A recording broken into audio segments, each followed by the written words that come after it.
오늘은 로마서 강해를 이제 8장까지 우리가 마쳤는데 9장부터는 조금 새로운 주제이고 또 다음 두 주간은 우리가 쉽니다. 단기팀으로 나가기 때문에 쉬기 때문에 오늘은 단기 선교에 우리가 늘 강의를 이제 단기 선교 훈련을 했었는데 우리 THN 팀들과 우리 중경교회 또 우리 열방언역교회 모두가 다 이 단기 선교 시즌이기 때문에 우리가 한번 이 선교에 좀 도움이 되는 말씀을 준비를 했습니다. 오늘 제목은 Why Mission? 왜 선교해야 되는가? 이 부분에 대해서 우리가 말씀을 들으려고 합니다.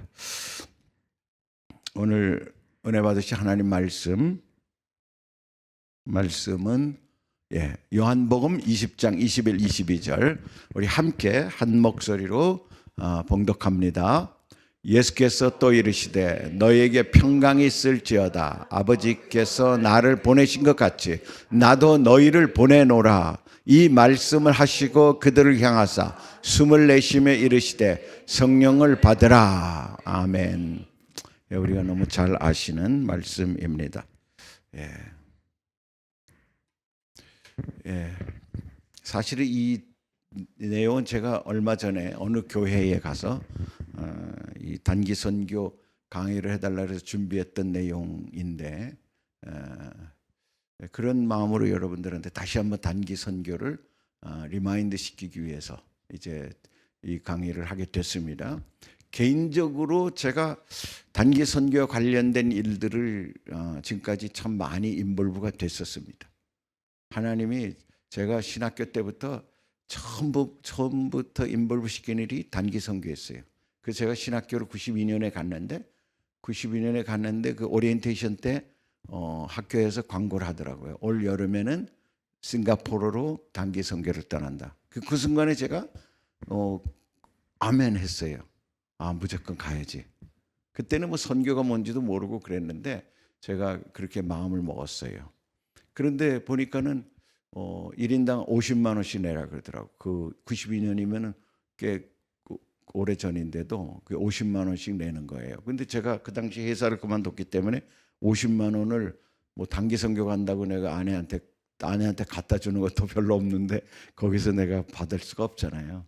그래서 기도했어요. 근데 제가 그때 차를 운전하고 다녔는데 이제 운전하고 회사를 갔는데 회사 차였어요. 그게 회사 차인데 저한테 이제 계속 쓰게 한 거죠.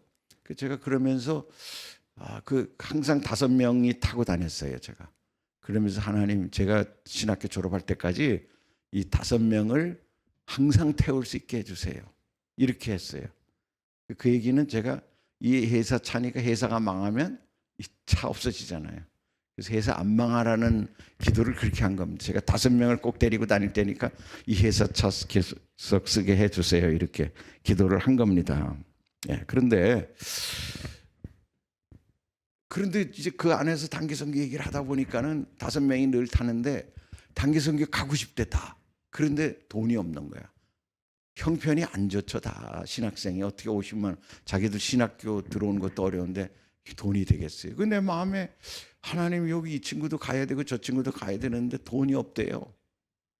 그래서 하나님 3명 분을 좀 저한테 주세요. 그랬어요. 근데 진짜 그러고 기도만 했는데 하나님이 갑자기 어디 이제 뭐가 편지가 날라왔는데 그 편지가 뭐냐면은 제가 직장 생활할 때 들었던 재형 저축이 있어요. 근데 그걸 잊어버렸지 다. 근데 그게 만기가 됐다고. 우리 돈은 안 넣었죠. 처음에 한 1, 2년만 넣고 안 넣었는데 그 만기가 됐다고 찾아가라는 거예요. 그래서 가서 찾아보니까 150만 원 있는 거야. 우리 아내한테 처음 얘기지만 얘기를 안 했어요. 제가 했으면 내가, 왜냐면 그 안에 차 안에 3명이 지금 단기 선교를 가야 되겠는데 그래서 150만 원을 제가 냈었다고. 그래서 이제 참 처음에는 저 하나도 갈 돈이 없었지만 하나님은 그렇게 예비하셔서 2명을 더 포함해서 3명이 가게 했어요. 그 3명이 다 이제 갔죠. 그래서 그 중에 한 분은 나중에 이제 다 목사고, 한 분은 여자분이고 한 분은 남자인데, 한 분은 우리 중국에 와서 선교 사역을 하셨던 한인 목회를 하셨던 분이시고, 또 한 분은 또 여의도에서 계속 전도사 역할을 하셨던 분이세요. 어쨌든 그렇게 단기 선교가 처음으로 저는 가게 됐고, 가서 또 싱가포르 가서 은혜를 많이 받았습니다. 이제 그런 일이 기여가 돼가지고 그 다음에 93년, 94년, 95년 세 차례에 걸쳐서 중국 문이 열렸어요. 92년 말에. 그래서 93년부터 93년, 94년, 95년 3년 연속 이제 중국으로 가게 됐죠. 처음에는 백두산 중심으로 한 동북 삼성, 그 다음에는 두 번째는 길림성 중심으로 요녕성 이쪽 다리엔, 장춘 다리엔 쪽으로 가게 되고, 그 다음에 마지막은 홍콩과 복건성과 상해 이쪽으로 이제 가게 됐었습니다. 그러면서 제가 파송을 받게 되고 홍콩을 가게 됐던 것이죠. 그러니까 단기 선교를 통해서 처음에는 선교에 대해서 전혀 몰랐던 제가 선교에 대한 마음을 갖게 되고 눈을 뜨게 되고 또 하나님 부르심을 받게 되는 그런 시간들이었어요. 그래서 우리가 사실 선교지가 두렵거든, 어렵고. 근데 단기 선교를 다녀보면은 선교지를 이해하게 되고, 그러면 선교에 대해서 인볼브가 되고, 이것이 꼭 하나님 필요한 일이구나라는 걸 점점 알게 된단 말이에요. 그래서 단기 선교 경험은 너무너무 중요한. 장기 선교사들이 대부분은 단기 선교를 몇 차례 반복하다가 하나님이 마음을 주셔서 가게 되는 것을 우리는 볼 수 있어요. 그리고 95년부터 2003년까지는 제가 이제 제가 그 소리가 나서 끄겠어요. 선교사로 파송을 받고 홍콩에 머물렀죠. 홍콩에 머물르면서 그때 여의도 순복음교회로부터 이제 단기 선교팀 매년 왔어요. 매년 와서 이제 저하고 같이 중국 안으로 내륙으로 다니면 소수민족 지역으로 다니게 됐죠. 그러면서 소수민족 지역에 베이스를 개척하고 또 사역을 확장하는데 단기 선교가 아주 중요한 역할을 하더라고. 단기 선교를 우리가 생각할 때는 뭐 중국말도 못하는 무슨 쓰임 받겠는가 하지만 그렇지 않아요. 선교사들은 있다가 단기 선교팀이 오면은 진짜 평소에 하지 않던 일들을 하게 돼요. 그리고 그런 데를 들어가게 되고, 그러다 보면 거기에 교회가 개척이 되고 사람을 만나게 되고 이러면서 그곳에 사역이 확장되는 일들을 경험하게 됐었습니다. 그 다음에 2004년에서부터 이제 제가 나올 때까지 한인교회를 우리 중경에서 개척을 하게 됐고, 매년 단기팀을 파송했어요. 2003년에 우리가 개척을 했죠. 2003년 12월이니까 2004년부터 활동했다 생각하면 2004년에도 단기팀이 갔었어요. 운남에. 그리고 2005년부터 우리가 본격적으로 단기팀을 만들어서 뭐 2팀, 3팀 이렇게 보내게 됐습니다. 그러면서 진짜 안 간 데가 없죠. 백두산 팀도 있었고, 그 다음에 또 신장 팀도 있었고, 라사 팀도 있었고, 중국의 소수민족이 있는 모든 팀들에 우리가 사역자를 보냈고, 해남도도 보내고 그랬었습니다. 그래서 1년에 뭐 처음에는 2-3팀이었지만 나중에는 6팀도 가게 되고, 그리고 나중에 2013년부터는 히말라야를 넘어서 인도, 네팔 등으로 HSR, 히든 실크 로드 팀이 파송이 되게 됐죠. 단기 선교팀이 오고 가고 제가 만나고 우리 팀 다 합하면 100팀 이상이 단기 선교 파송의 경험이 있는 것입니다. 그러니까 단기 선교팀을 받을 때에 또 우리가 또 느끼는 것, 또 단기 선교팀을 보낼 때 느끼는 것들이 이제 저에게는 여러 가지 이제 모습들이 다 얼개가 되어서 제 머릿속에 이제 남았지요. 근데 우리 교회가 했던 단기 선교팀이 좀 특이한 거는 여러분 잘 모르시겠지만은 우리 교회는 평신도들이 리더 역할을 했잖아요. 처음부터. 그리고 주혜종은 영적인 리더로서 그냥 따라간 거지 리더 역할을 안 했습니다. 평신도가 다 플랜을 짜고 또 묵상이나 모든 걸 지도하고 이렇게 하면서 우리 평신도들이 리더가 되는 이런 훈련이 된 거였어요. 그리고 중등부부터 어른들까지 섞어서 이제 이 팀을 만들었기 때문에 그 안에서 세대 간의 교통이 있었고, 지금도 그때 같이 갔던 멤버들을 위해서 기도하게 되고, 그들이 좋은 전통으로 이렇게 사역을 하게 된 것을 여러분 기억하실 것입니다. 2011년에 제가 그 오랄 로버츠에서 박사과정을 하게 되는데 그 제목이 뭐냐면 평신도 선교훈련을 통한 선교의식 증진이라는 거였어요. HSR을 가지고 HSR을 우리가 훈련시키고 그 훈련 교재 그다음에 또 거기서 설문조사 앙케이트 이런 것들을 통해서 이 논문을 썼던 것이 바로 이 단기 선교 훈련에 대한 논문이었어요.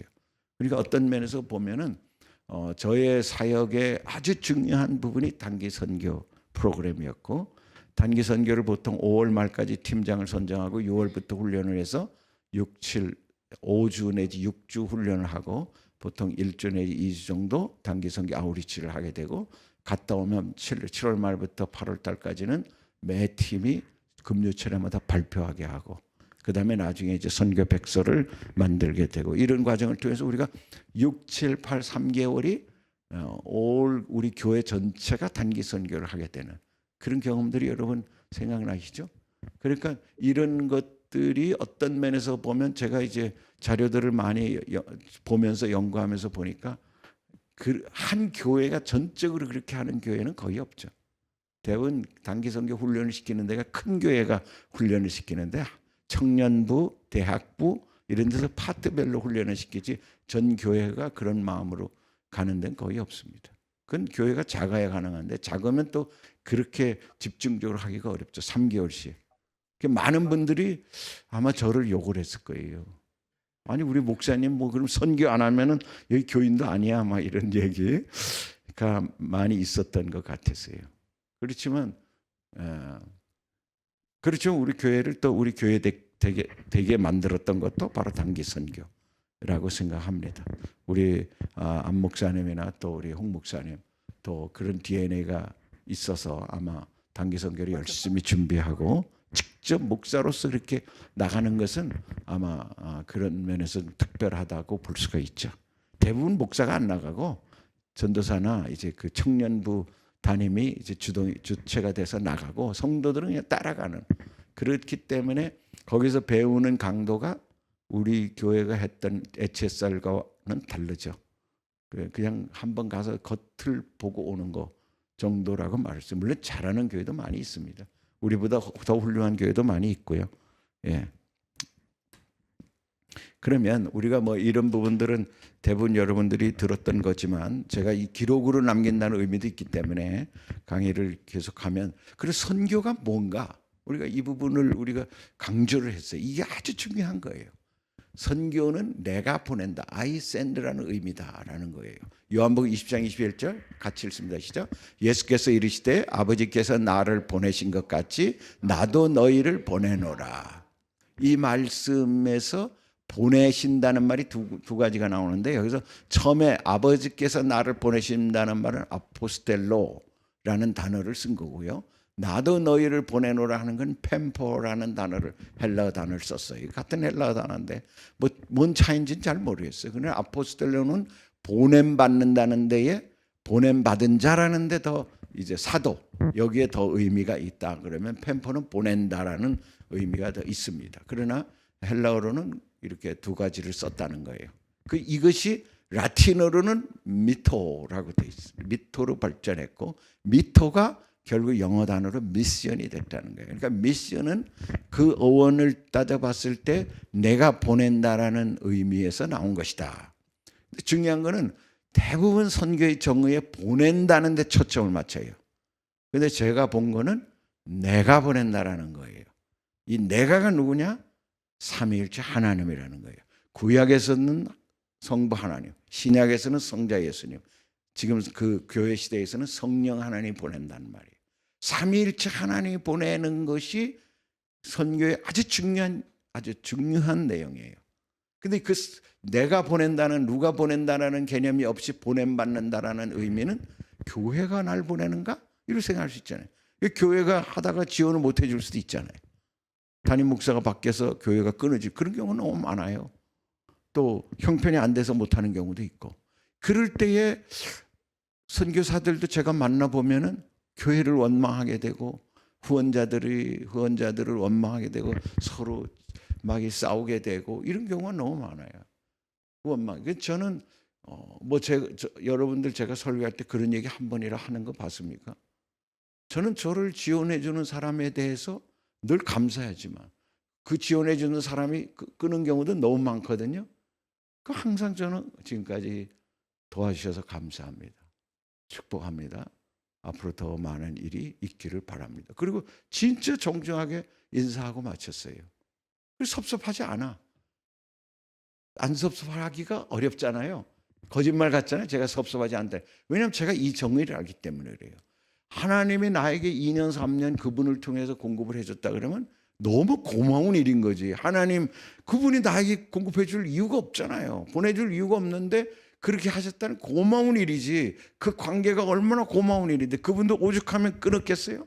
환경이 안 되니까 끊었을 거 아니야. 그런데 끊고 나면 적이 되고 못 볼 관계가 된다 그러면 그것은 옳지 않은 거죠. 그래서 여러분 우리는 그러니까 하나님이 공급자라는 걸 알기 때문에 하나님이 여기 교회를 끊으면 채널을 바꾸신다는 것도 경험했기 때문에 하나님이 더 큰 채널을 주시겠다 생각을 하고 기다리면 그대로 되는 것입니다. 아멘. 진짜 섭섭해할 이유가 없어요. 근데 많은 경우에 그 때문에 섭섭해하고 상처받는 경우가 많아요. 그리고 교회도 마치 우리가 뭔가를 한다고 해가지고 그냥 막 주동하려고 그러고 이런 마음으로 좀 너무 초보적인 단계에 머무는 경우가 많은데 이 선교의 정의를 정확히 몰라서 그렇다. 교회도 겸손해야 돼요. 하나님이 우리 교회를 사용하셔서 이렇게 보낼 수 있는 게 감사해야 되고 저 선교사님 때문에 우리가 선교에 동참하는 것에 대해서 하나님께 감사해야 되고 겸손하게 돼야 되는데 마치 우리가 안 하면은 마치 뭐가 안 되는 거죠. 그렇지 않아요. 하나님이 세운 선교사는 누구를 통해서든 다 일을 하게 돼 있는 거예요. 그러니까 교회도 겸손해야 되고 선교사도 겸손해야 되고 하나님이 하시는 일을 기대하며 나가야 되는 것입니다. 아멘. 예. 여러분 이것만 알아도요 진짜 얼마나 선교가 마음이 편해지는 건지 몰라요. 또 두 번째로 선교는 주님이 맡기신 지상 최대의 사명이에요. 왜 우리가 Y 미션 왜 우리가 선교해야 됩니까? 왜 우리가 지금 먹고 살기도 바빠 죽겠는데 선교해야 됩니까? 라고 생각할 때 지상 명령이다 이 말이야. 주님의 최대 유언이에요. 지상 대명. 그러니까 지상이라는 말이 뭐 땅에서 하는 게 아니라 극지야. 가장 큰 명령이 뭐냐 이거야. 그게 바로 지상 대명령이란 말이에요. 주님의 마지막 유언 그 최고의 명령이 바로 선교 명령이라는 거예요. 아멘, 아멘. 마태복음 28장 18절 20절 같이 읽습니다. 예수께서 나와 말씀하여 이르시되 하늘과 땅의 모든 권세를 내게 주셨으니 그러므로 너희는 가서 모든 민족을 제자로 삼아 아버지와 아들과 성령의 이름으로 침례를 베풀고 내가 너희에게 분반 모든 것을 가르쳐 지키게 하라. 볼지어다 내가 세상 끝날까지 너희와 항상 함께 있으리라 하시니라. 아멘. 누가 말씀하셨어요? 예수께서 나와 말씀하여 이르시되 그분이 하늘과 땅의 모든 권세를 하나님으로부터 받고 그러므로 이렇게 말하는 거예요. 그 명령은 너희는 가서 모든 민족을 제자로 삼으라. 제자 삼느라는 가라는 거고 제자 삼으라는 거고 침례를 베풀라는 거고 가르쳐 지키게 하라. 이 네 동사가 나오는데 가장 핵심 동사가 뭐라 그랬어요? 제자 삼는 거라 그랬어요. 제자 삼기 위해서 가야 되는 것입니다. 제자 삼기 위해서 세례를 주는 것입니다. 제자 삼기 위해서 가르쳐 지키게 하는 것입니다. 제자를 세우다 make disciple 하는 것이 가장 중요한 것입니다. 가서 어딜 가서든 제자 삼는 것이 가장 큰 것이다. 그거를 명령한 것입니다. 그런데 볼지어다 내가 세상 끝날까지 너희와 항상 함께 있으리라. 누구에게? 이렇게 하는 사람과 함께 하신다는 거예요. 그 함께 하실 때 뭐가 우리에게 어떤 좋은 점이 있습니까? 하늘과 땅의 모든 권세를 내가 받았으니 내가 너희와 함께하리라. 아멘. 내가 너에게 능력을 주겠다라고 말한 게 아니에요. 내가 너와 함께하리라. 어떤 자에게? 가서 제자 삼고 침례하고 또 가르쳐 지키게 하는 자와 함께하리라. 여러분 그걸 하지 않으면 이 말씀이 우리와 관계없는 거일 수도 있단 말이에요. 주님이 최고로 지상 명령, 가장 중요한 그 명령을 선교 명령으로 내리고, 물론 명령은 세 가지가 있어 성경에 보면. 그게 뭐냐면 창조 명령이 있죠. 생육하고 번성하라. 그 다음에 사랑 명령이 있어요. 아버지를 사랑하고 내 이웃을 내 몸같이 사랑하라. 이것이 사랑 명령이야. 그 다음에 세 번째 중요한 것이 바로 신약에서 명령이 지상 대명 선교 명령이에요. 그러니까 이 창조 명령, 그 다음에 사랑 명령, 이거 다 기본이에요. 기본, 그죠? 가장 기초적인 것들을 우리에게 주셨고, 그리고 신약에서 선교 명령을 주셨다는 거야. 아멘. 우리는 항상 하나님을 사랑해야 되죠. 이웃을 내 몸같이 사랑해야 돼. 그리고 생육하고 번성해야 되죠. 그게 주님 명령이니까. 자연을 보호해야 되죠. 그것이 우리에게 기본적으로 크리스천들은 갖고 있는 것이죠. 거기다가 선교 명령, 이것이 하나님의 지상 대명이라는 것입니다. 근데 여러분, 이 명령, 지상 대명이라는 건 서제션 하는 겁니까? 옵션 중에서 우리 여행 가면 옵션으로 이것저것 중에서 선택할 수도 있고 안 할 수도 있고 이렇게 하는 겁니까? 아니면 커맨드먼트, 명령입니까? 커맨드먼트예요. 명령이에요. 해도 되고 안 해도 되는 것이 아니라 반드시 해야 되는 가장 중요한 일이라는 거예요. 아멘. 그렇게 선교를 해야 되는 거예요. 와이 미션. 주님이 날 보내셨고, 그러면 주님의 명령이기 때문에 해야 된다는 거야. 이것을 옵션으로 생각하고 악세사리로 생각하는 사람이 얼마나 많냐 이거예요. 교회도 이것이 액세서리 같이 생각돼가지고 그냥 우리 교회도 뭔가 선교해야지라고 생각한다면 우리 주님 마음이 얼마나 안타깝겠어요. 우리 중경교회가 하나님 앞에 뭐 잘했다는 게 아니야. 그래서 우리가 나름대로 하나님 앞에 우리의 100분의 50의 그 헌금을 하나님께 드리겠습니다. 그렇게 우리가 해왔잖아요. 지금도 그렇게 거의 하더라고 우리 안 목사님이. 그러니까 그렇게 하면서 우리 마음을 하나님 보시기에 너무나 부족한 게 많겠지만 또 우리 마음을 최대한 표현하려고 한 거지. 한 1% 하고 그냥 우리도 선교해. 얼마나 참 안타까운 일이겠어요. 우리가 이제 선교가 하나님의 지상 명령인 걸 알고 선교에 대해서 하나님이 어떻게 생각하시는지를 우리 안다 그러면 어떻게 감히 그런 말을 할 수 있겠어요? 그 교회도 뿐만 아니야. 우리 개인도 마찬가지야. 우리 개인적으로 진짜 하나님이 살아계시고 그 하나님 나의 아버지시고 그 하나님이 진짜 나의 구원주시고 나의 주님이시라고 생각하면 우리가 어떤 마음으로 살아야 될까? 라고 생각해 보면 우리 자신을 지금 볼 수가 있잖아. 다 생활에 지쳐서 우리가 살아가지만 그래도 우리에게 가장 중요한 건 하나님이 선교 명령을 내리시고 그것도 하나님이 하신다는 건데 함께 하신다는 건데 그 하나님 의지하지 않고 내 생각대로 내 뜻대로 살려고 한다 그러면 이것이 얼마나 불신앙이에요. 세 번째로는 성령을 이 땅에 보내주신 이유이다 이 말이에요. 선교가 와이 미션 성령까지 보내주셔서 하나님이 하시려고 하는 거예요. 요한복음 20장 22절에 이 말씀을 하시고 그들을 향하사 숨을 내쉬며 이르시되 성령을 받으라. 바로 21절에 우리가 20절 21절 읽었잖아. 오늘 아버지가 나를 보낸 같이 내가 너희를 보내노라. 그리고 그 다음 하신 일이 이 말씀을 하시고 그들을 향하사 숨을 내쉬며 이르시되 성령을 받으라. 우리는 성령을 받지 않으면 선교 못한다는 걸 아셨기 때문에 바로 그 말씀이 사도행전 1장 8절인 것입니다. 오직 성령이 너에게 임하시면 너희가 권능을 받고 예루살렘과 온 유대와 사마리아 땅까지 이르러 내 증인이 되리라. 증인이 되기 위해서는 성령 받아야 돼. 오직 성령을 받아야 돼. 그 성령이 너희에게 임하시면 그래야 비로소 너희들이 두나미스 능력을 받고 그래야 예루살렘과 온 유대 사마리아 땅끝까지 이르러 증인이 될 수 있는 거야. 너희 힘으로 되는 것이 아니라 성령을 통해서 힘을 얻고 성령이 함께할 때 우리는 그런 능력이 나타나는 거야. 아멘. 그 성령과 선교는 떨어뜨려야 떨을 수가 없는 관계예요. 제가 지난주인가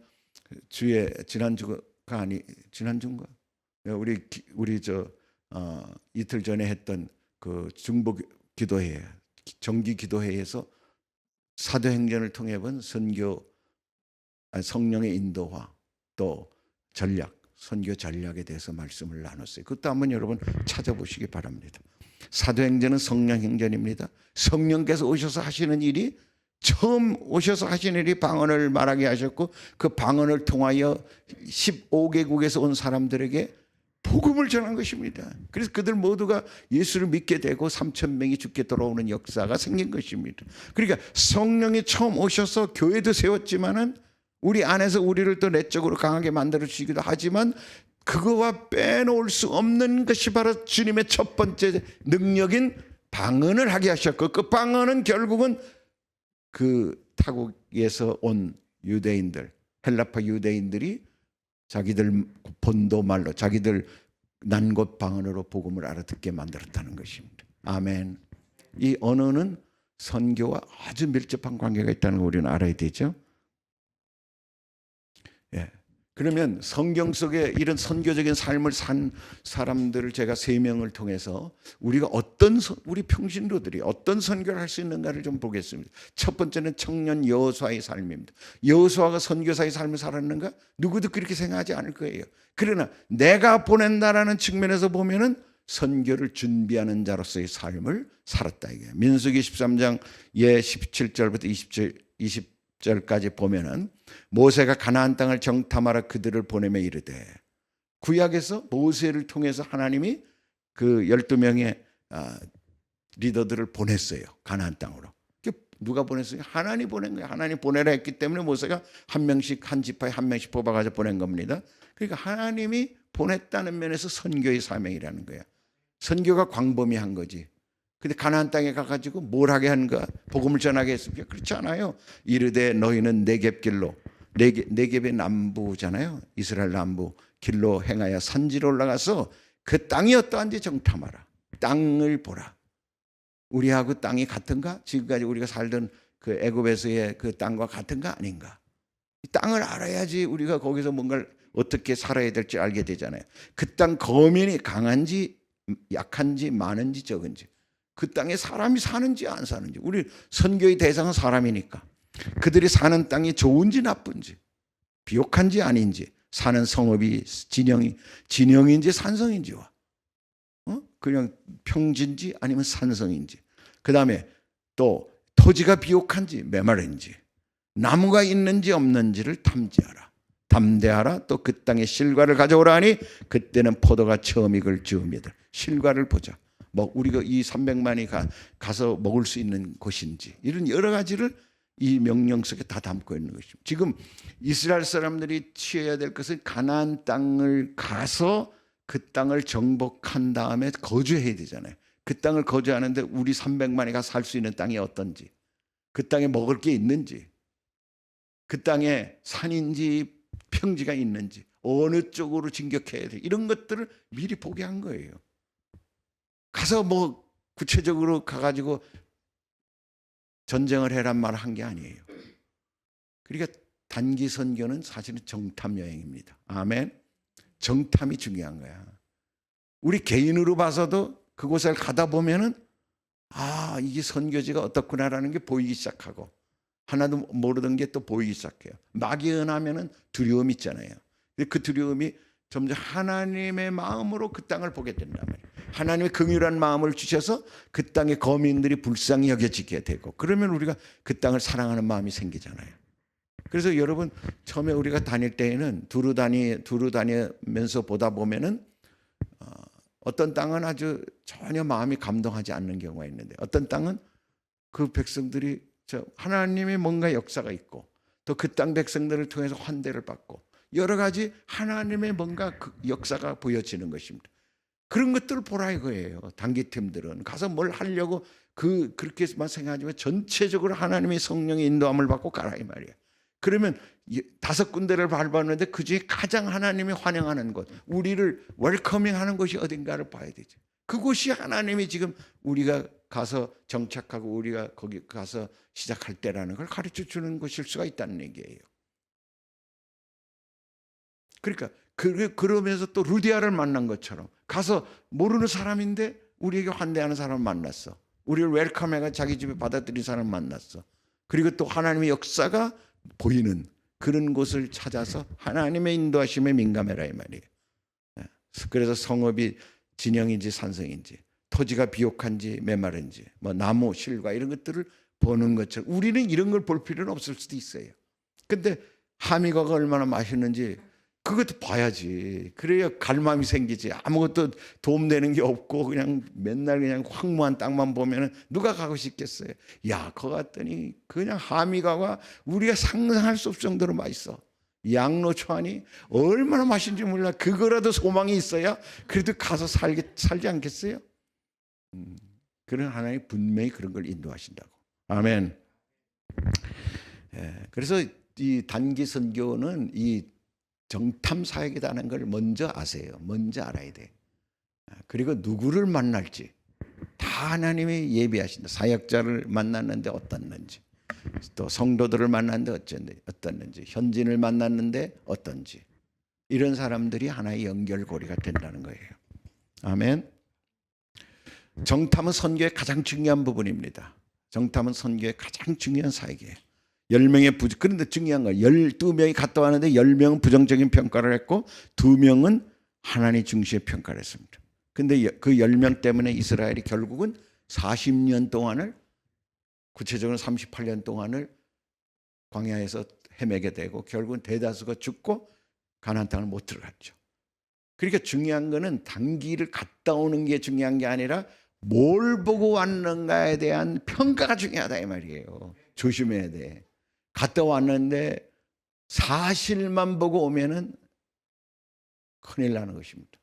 아니 지금 10명이 갔다 와가지고 평가한 걸 보면은 거민들이 너무 커.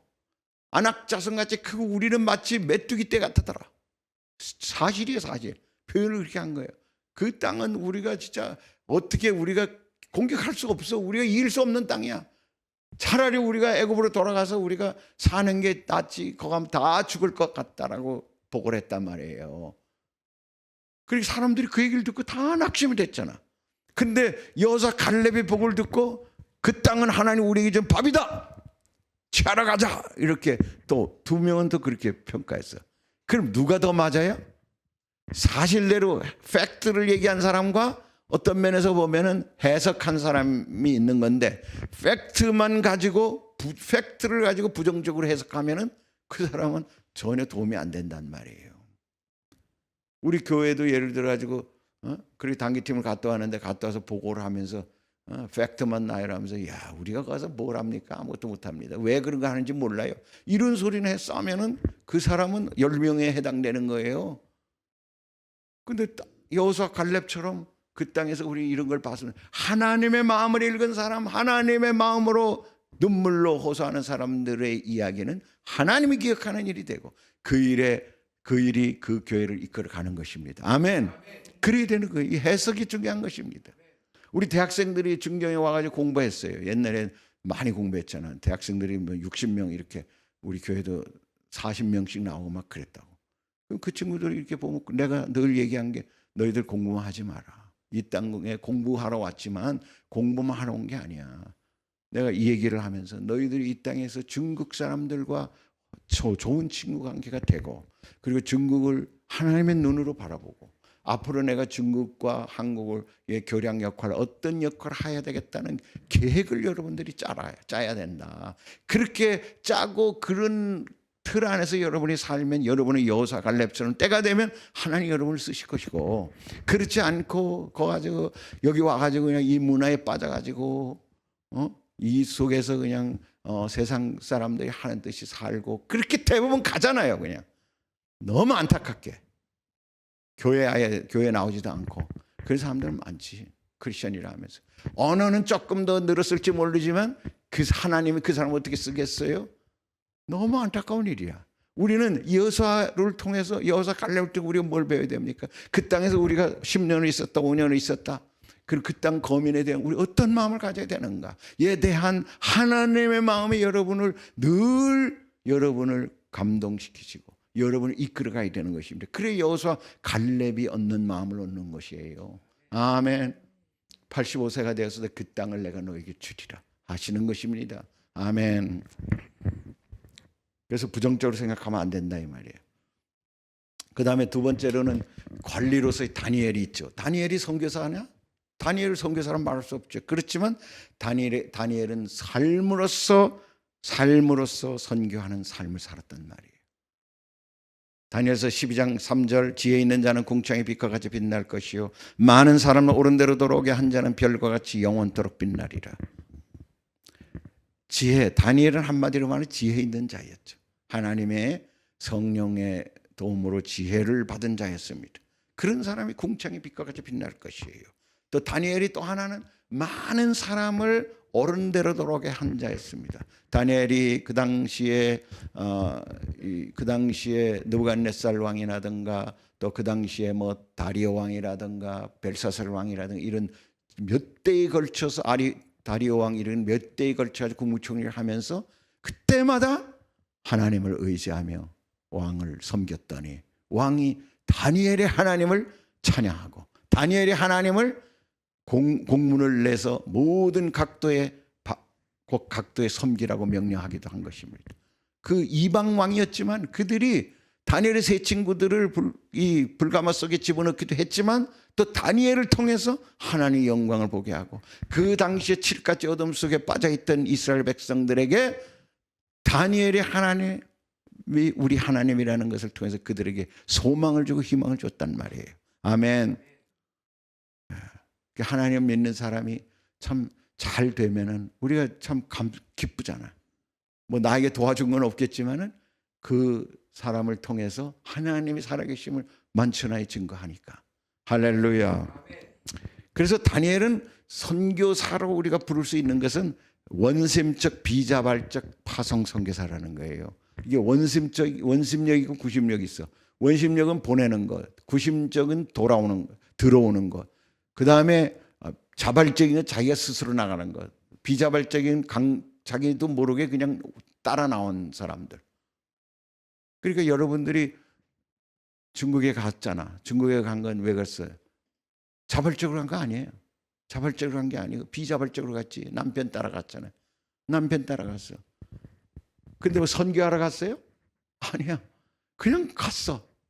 가다 보니까 가서 선교의 마음을 갖고 우리의 삶을 기도와 또 물질과 이런 삶으로서 드렸던 것입니다. 여러분 선교사의 삶을 사는 거예요. 아멘. 그러니까 여러분들은 뭐냐면 원심적 비자발적 선교사는 거예요. 갔어. 나갔잖아. 우리 한국으로부터 나갔지. 원심적이지. 근데 비자발적으로 나갔어. 그렇지만 거기서 선교사가 돼가지고 지금 또 FMTS도 마치고 얼마나 여기 지금 FMTS 출신들이 우리 윤 장로님도 FMTS 하셨죠? 다야 다. 이 자리가 보통 자리가 아닙니다 지금. 할렐루야. 우리가 잘 아는 김마중 대사님의 삶이 보세요. 김마중 대사님은 그냥 공무원이잖아요. 공무원으로 왔지만은 그의 삶이 선교에 끼친 영향 우리 교회만 봐서라도 얼마나 큽니까? 사람이 아무리 노력해도 할 수 없는 일을 정부 비전을 받게 하고 그 일로 인해서 교회도 또 교회도 사게 되고 이런 과정을 통해 우리 교회가 한 15년 동안 안정되게 선교할 수 있도록 만들어준 누구보다도 어쩌면 우리 교회에 큰 영향을 끼치고 도움을 끼친 분이라고 말할 수 있지. 그분은 얼마 우리 교회에 대한 거를 막 고민하면서 막 힘들게 했어요. 그게 아니야. 그냥 한중 수호 주간에 와가지고 시장한테 얘기했을 뿐이에요. 그분이 하나님의 음성을 듣는 분이니까 하나님이 중경에 가면 복을 주겠다는 그 말씀을 생각하고 우리 교회를 시장한테 얘기했을 뿐이에요. 그것이 기화가 돼가지고 우리 교회가 비전을 받고 비전을 받으니까 안정되게 우리 교회를 통해서 또 성도들이 모이게 되고 그러면서 우리가 선교 활동을 할 수가 있게 됐던 것입니다. 아멘. 그러니까 김하중 대사님이 진짜 우리 교회와 뭔 관계가 있겠어? 6년 반 동안 대사 생활을 하셨으니까 수많은 교회를 다닌 교회 중에 하나일 수 있겠지만 우리 교회로서는 어떤 누구보다도 더 고맙고 감사한 분이라는 거예요. 이 관리에 고급 관리에 있다 보니까 그런 역할이 더 커지는 거죠. 할렐루야. 사도 바울의 삶은 어떨까요? 사도 바울의 삶은 우리가 아무것도 모르고 떠났던 유학생 같은 여호수아, 그 다음에 그곳에서 직장 생활하며 사업 생활했던 다니엘 같은 관리, 이런 사람 다 선교사의 삶이라는 거야. 그 다음에 자기가 헌신해서 진짜 하나님 부르셔 헌신해서 사도적인 삶을 산 사람이 있지. 선교의 삶을 드림으로써 주의 종 같은 경우, 선교사들 같은 경우, 사도행전 22장 21절에 나더러 또 이르시되 떠나가라 내가 너를 멀리 이방인에게로 보내리라 하셨느니라. 이방인에 보내겠다고 하나님이 계획하시고 하나님이 말씀하셨고, 골로새서 1장 23절 24절에 이 복음은 천하 만민에게 전파된 바요 나 바울은 이 복음의 일꾼이 되었노라. 나는 이제 너희를 위하여 받는 괴로움을 기뻐하고 그리스도의 남은 고난을 그의 몸 된 교회를 위하여 내 육체에 채우노라. 아멘. 사도 바울을 떠나지 않았던 것은 이방인에게 가라나는 이 부담이에요. 이 부담이야.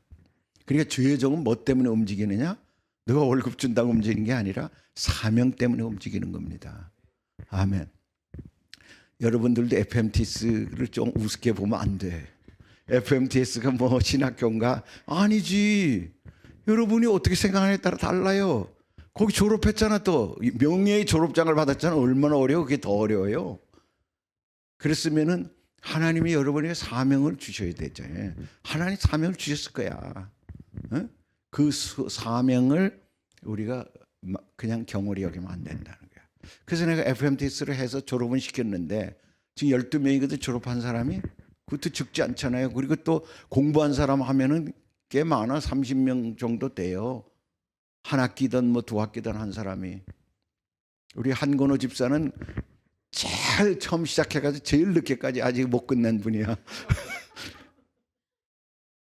횟수로는 거의 10년 정도 하는 것 같아.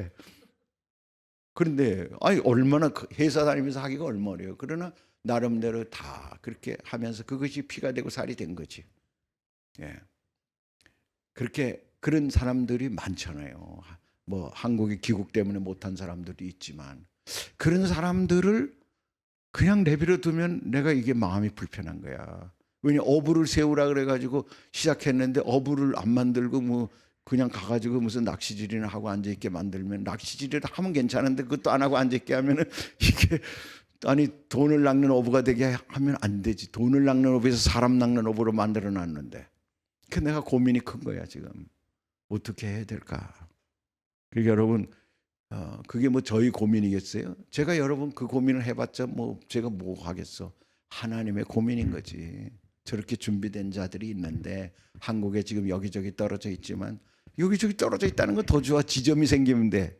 그렇지? 아니 뭐 요즘 사실은 인터넷으로 다 되잖아. 이렇게 어디서든 못 들어요. 뭐 서울에 안 있다고 못 들어? 부산에서 못 들어? 우리 윤성경 집사님. 아니 난 울산에 있으니까 뭐 관계가 없다. 아니 그러려고 하나님 FMTS를 졸업시켰을까? 중경에 있다고 뭐 나는 끝났으니까. 그게 아닐 것 같은 생각이 드는 거예요. 내 생각에. 아멘. 그래서 이분들을 내가 어떻게 섬겨줄까라는 생각들이 지금 있는 거예요. 보세요. 바울은 그 사명을 가지고 끝까지 살았던 사람. 그래서 지난 2000년 중에 하나님이 쓰시는 최고의 사명자가 된 겁니다, 여러분. 무슨 돈을 줘서 그랬어요. 자기 텐트 메이킹을 하면서 돈을 벌면 자기가 나름대로 그 하나님의 사명을 잊지 않고 살았다는 거야. 저도 그 사명을 잊지 않고 은퇴를 했어도 하잖아요, 이렇게. 그 마음이 내 안에 있으면요, 그거를 그만둘 수 없어요. 그게 그만둔다 그러면 성령을 지금 소멸시키는 거잖아요. 점점 더 커져 소명이. 그래서 주님이 하실 수 있을 만큼 주세요. 그리고 주님이 하라 그러면 제가 무조건 할게요. 하고 그 뒷감당은 주님이 하세요. 우리 아내가 뒷감당하는 거 아니에요. 주님이 하시라고. 우리 아내는 내가 그런 얘기를 하면은 마치 자기가 뒷감당해야 되는 줄 알고 얼굴이 푸르륵하지만 아니 하나님이 시키시니까 하나님이 하시고 아니 하나님 감당 안 하시면 그때는 이제 자유로워지면 되는 거지 내가. 지금까지 그러고 있는 것입니다. 보세요. 사도 바울은 이 복음은 천하 만민에게 전파된 바요 나 바울은 이 복음의 일꾼이 되었노라. 복음의 일꾼이 됐다라고 하는 것입니다. 그래서 나는 그리스도의 남은 고난 그것을 그의 몸된 교회를 위해 내 육체에 채우는 비록 고난이 오더라도 나는 그 길을 가겠습니다. 주님 앞에 갈 때까지 그 길을 가겠습니다라고 고백하는 거예요. 그래서 바울의 삶은 여러분 늘 제가 강조했다. 초문화 마인드. 바울이 왜 베드로보다 더 하나님이 더 끝까지 진짜 광범위하게 쓰셨는가. 크로스 컬처럴, 문화를 넘어서는 일에 두려움이 없었다는 거야. 여러분이 한국인으로, 한국이 지금 우리가 내가 한국에 있잖아요. 그렇지만 여기에 머물러 있으면은 진짜 한심한 거야. 여기서 외국인을 만날 수 있잖아요. 뭐 언어가 안 되더라도 요즘은 여기 한국에 있는 외국인이 얼마나 한국말 잘합니까? 언어 걱정할 거 없어. 두려워할 게 없어. 한국말로 내질르면 되는 거야. 그럼 얘가 한국말 배우기 위해서라도 붙는다고. 커피 한 잔을 대접하고 뭘 하고 이렇게 섬겨주면 한국 사람도 훨씬 반응이 좋죠. 외로운 사람들이니까. 초문화 마인드가 변치 말아야 돼요. 아멘. 그 다음에 성령 충만함을 잊지 말아야 돼요. 성령 충만해야 돼요. 그러려면 기도해야 되지, 금식해야 되지. 우리가 그렇게 준비해야 돼. 우리 자신을 성령에 민감하도록 준비해야 되고, 복음의 일꾼이라는 사실을 뭐 직책을 맡아서가 아니라 늘 생각해야 되고, 땅 끝까지 내 시대에도 가야 된다 라는 생각을 가져야 돼. 그래야 바울같이 되는 거예요. 바울이 무슨 특별한 사람이 아니라 이 마음이 충만했기 때문에 하나님이 그에게 사명을 주면 그는 순종하니까. 여러분, 하나님 보세요. 누구에게 사명을 줬는데 안 하는 사람이 있고, 자꾸만 따지는 사람이 있고, 묻는 사람이 있고, 뭐 이거 해라 이거 해라 저거 해라 하는 사람이 있고, 어떤 사람은 그냥 부족한데 좀 무식하기도 하고 연약하기도 한데 그냥 그 자리에 순종하고 가는 사람이 있다. 그러면 하나님 누굴 쓰세요? 잘 드는 칼이 있고 못 드는 칼이 있어. 멋은 있어. 어디를 주부가 손을 잡고선 일을 하겠어요? 급할 때 어디를 쓰겠어? 잘 드는 칼을 쓸 거 아니야. 뭐 구색 맞춰주려고 장식용 칼 가지고 자기가 일하지 않잖아요. 하나님이 누구를 쓰실까 생각해야 돼요. 바울을 본받으셔요. 아멘. 그 다음에 선교적인 삶이 가져다주는 축복이 뭔가. 우리 축복을 알아야 되잖아. 우리가 내가 그러면 선교는 헌신인가 희생인가라고만 생각하면 어렵지요. 그런가? 예전에 여러분이 단기 선교 갔다 왔던 기억을 해보세요. 하나님과 동역하는 즐거움이 있다 이 말이에요. 그런즉 아볼로는 무엇이며 바울은 무엇이냐? 그들은 주께서 각각 주신 대로 너희로 하여금 믿게 한 사역자들이니라. 아볼로, 바울 다 사역자들이야. 하나님이 그들을 사역자로 동역자로 써주시는 것이 얼마나 감사한 일입니까? 아멘. 저는 그게 감사해요. 하나님이 저를 써주시니까 감사한 거예요. 내가 세상적인 직업을 갖지 않으니까 세상에서 나를 무슨 뭐 동장이든 뭐 막말로 우리 와이프는 통장이라도 쓰임 받지만 나는 그런 것도 없지만 하나님은 나를 하나님의 대사로 쓰고 있거든요. 아멘. 하나님 자꾸만 지금 먼 데로 보내서 내가 걱정이긴 해. 땅 끝까지 가보래. 그래서 갈라 그래요. 어쨌든 하나님이 함께하는 동역, 성도들이 살아있는 신앙을 소유하게 되죠. 여러분 단기 선교 갔다 오면 하나님 만나잖아요.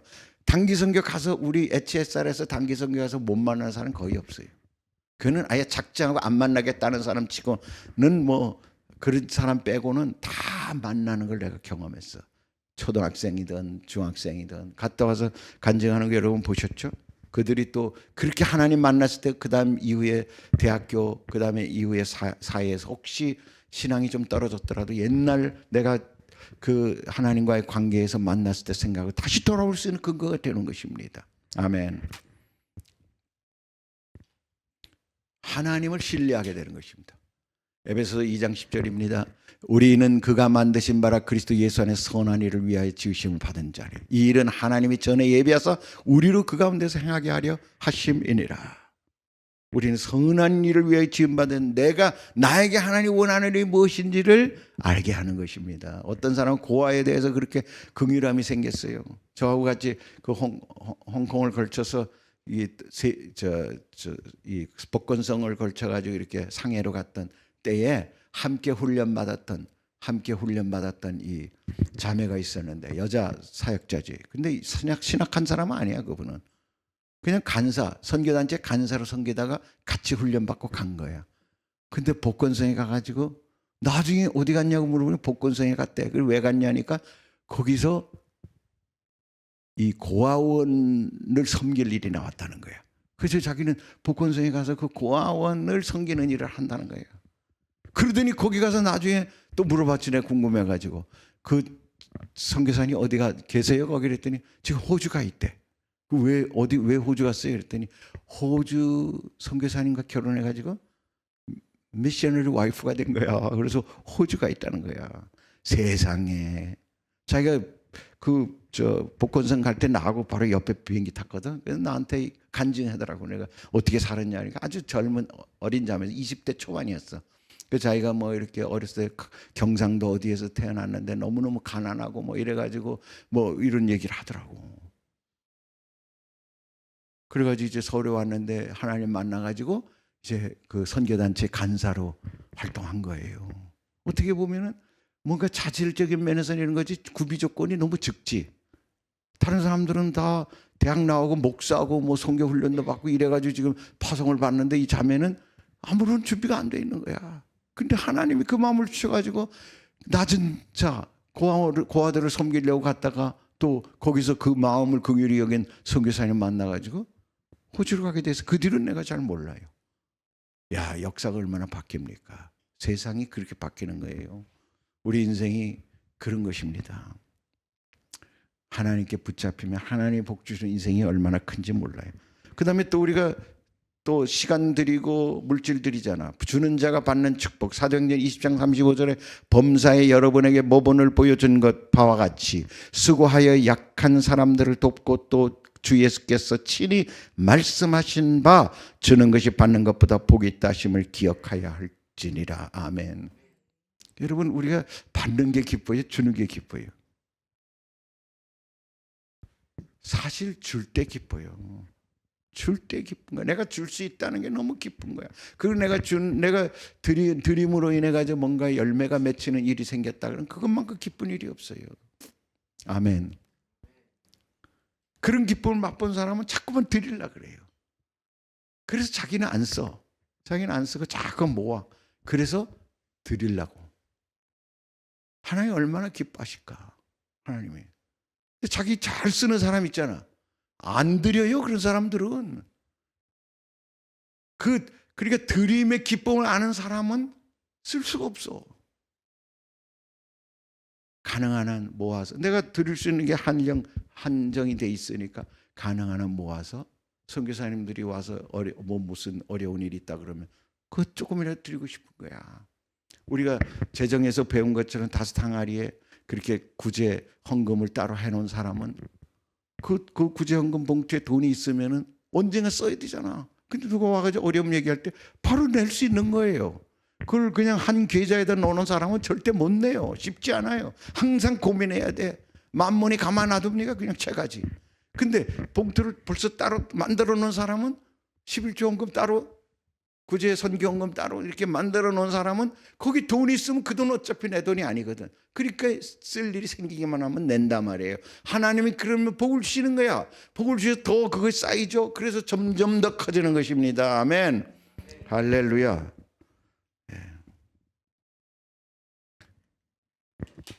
쿰난 공동체라고 있었어요. 에스네 공동체라고도 하죠. 초대교회 때에 쿰난 공동체에서 사해본이 발견됐죠. 이 사해 근처예요. 거기가 에스네 공동체라고 초기에 아주 강력한 공동체예요. 신앙 공동체예요. 여기서는 사본을 지키고 이 성경을 고수하고 성경을 필사하는 이런 일을 했어요. 그래가지고 AD 70년까지 있었는데 70년 이후에 사라졌어요. 그러니까 거기는 예를 들어 어느 정도냐면 성경을 쓰다가 하나님의 야훼라는 말이 나오면 가서 목욕하고 옷을 갈아입고 와서 또 쓰고. 근데 한 문장에 한 성구의 야훼가 몇 번 나오면 그 나올 때마다 목욕 제결하고 옷을 갈아입고 써야 됐어요. 그 정도로 엄격하고 그 정도로 금욕적이었는데 그러면 그 단체가 크게 성장했어야 되는데 아니더라 이거예요. 폐쇄적이라는 게 너무 금욕적이라는 게 폐쇄적이야. 근데 기독교 공동체는 엉성합니다. 뭐 그냥 방언도 말하고 교회가 막 잡음이 많고 그래요. 그런데 기독교 공동체는 날개를 달아서 세계 기독교 최고의 그 기독교 공동체가 된 것입니다. 공동체가 왜 그랬나요? 바로 기독교 공동체 선교했기 때문에 그런 거죠. 에스네는 들어오는 조건이 무지하게 까다로워. 아무리 그 세례 요한이 그 에스네 공동체 이론이었다는 얘기가 있죠. 그 정도로 까다로운 사람이야. 그러니까 그때 필요해서 하나님이 쓰신 거예요. 지금도 그런 단체가 필요해. 그러나 우리 일반적인 기독교 단체는 그렇게 하진 않아요. 그렇게 금욕적일 수가 없어요. 막 이 사람 저 사람 와서 냄새 피우고, 하지만 그 단체가 선교하면 하나님은 그 단체를 계속 쓰고 있다 이 말이에요. 아멘. 우리 TH는 점점 커지겠어 안 커지겠어? 점점 하나님 쓰실 거예요. 왜냐면 이건 땅 끝까지 이르러 주님 오실 때 가까울수록 가장 빛을 발할 수 있는 네트워크이거든. 아멘. 저는 이 자리가 가득할 뿐만 아니라 장소를 옮겨야 될 거라고 생각해요. 아멘. 그래서 기도해야 될까요? 우리 기도하고 우리가 진짜 중보하고 후원하고 해서 THN 선교사님들이 많고, 지금 THN뿐만 아니라 뭐 인도네시아, 저 중앙아시아, 또 이집트 할 일이 너무 많아. 우리가 이런 일들을 우리가 중보하며 담당하려면은 우리가 요 정도 모여가지고 되겠어요? 예, 우리가 금년이 성장할 수 있는, 진짜 주님 때문에 우리가 이 온오프라인 모임이 확장돼야 된다는 걸 믿습니다. 아멘. 사해바다 보세요. 사해바다는 해발이 수심이 낮잖아. 낮으니까 물이 또 빠져나가지 못하고 증발밖에 못해. 그래서 소금물이 된 거고, 그 다음에 갈릴리 바다는 그 헐몬산에 흐르는 물이 갈릴리 바다에서 머물다가 또 요단강으로 빠져나가. 그러니까 들어오는 물 나가는 물이 항상 일정하니까 결국은 갈릴리 바다는 생수가 되고, 그곳에 청정지대니까 물고기가 살고, 그래서 물고기를 잡는 곳이잖아요. 그러니까 여러분, 나가는 게 있을 때, 들어오고 나가는 게 있어야 생명력이 있는 것입니다. 선교하는 공동체는 살게 돼 있는 것입니다. 아멘. 근데 나가는 게 많으면 쫄아들 것 같으지? 그렇지 않아? 하나님 그런 데를 보여주시는 거야. 그런 데를. 그래서 점점 더 커지는 것입니다. 아멘. 여러분 가정이 그렇게 되길 바랍니다. 아멘. 예, 우리 와이메션 오늘 우리가 왜 선교해야 되는가? 왜 우리는 이 여름 무더위에 진짜 희생해야 되고, 또 훈련 받아야 되고, 그러면서 단기팀에 나가야 되고, 또 헌신해야 되고, 또 그 어렵게 우리 학생들 같은 경우 아르바이트해서 그 회비를 내고 그럴까요? 선교가 뭔가? 내가 보낸다. 주님이 책임지신다는 것. 성경 속에 나타난 선교적 삶, 여호수아의 삶, 다니엘 삶, 그 다음에 사도 바울의 삶, 대표적인 걸 통해서 우리는 어떤 부류에서 하나님을 원하는가. 그 다음에 선교적인 삶이 가져다 주는 생동감을 주고, 우리가 복을 주고, 우리가 마땅히 누려야 될 기쁨을 갖게 하는 그런 축복이 우리에게 온단 말이에요. 희생이 아니야. 선교는 축복이에요. 그 축복을 먼저 우리가 경험했기 때문에 우리 남은 인생도 그렇게 살게 되기를 축원합니다. 여러분 자녀들도 그런 영향을 받아서 진짜 세상에 휩쓸리지 않고 그 영향 안에서 하나님 앞에 진짜 지금부터 준비되어 시온의 대로가 열리는 인생, 이삭처럼 100배의 복을 받는 인생 될 수 있기를 예수 이름으로 축원을 드립니다. 아멘.